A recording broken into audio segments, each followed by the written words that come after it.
हरे कृष्ण।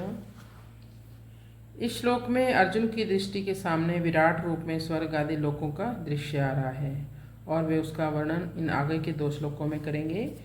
अमी ही त्वां सुरसंघा विशन्ति केचित् भीता प्राञ्जल्यो गृह्णन्ति स्वस्तित युक्त्वा महर्षि सिद्ध संघा स्तुवन्ति त्वां स्तुतिभिः पुष्कलाभिः। अमी ही त्वां सुरसंघा विशन्ति।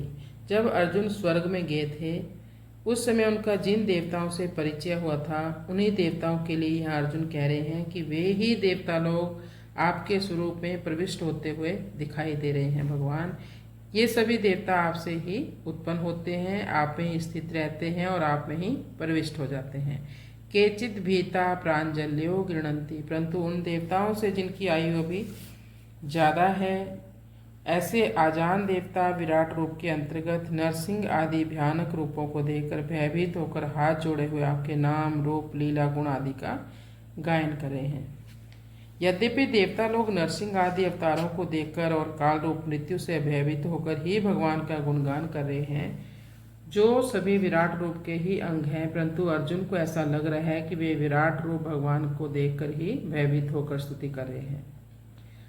स्वस्तित युक्त्वा महर्षि सिद्ध संघा स्तुवन्ति त्वां स्तुतिभिः पुष्कलाभिः। सप्तऋषियों, देव ऋषियों, महर्षियों, सनकादिकों और देवताओं के द्वारा स्वस्ति वाचन हो रहा है, कल्याण हो, मंगल हो, ऐसा कह रहे हैं वो लोग, और बड़े उत्तम उत्तम स्तोत्रों के द्वारा आपकी स्तुतियाँ हो रही हैं।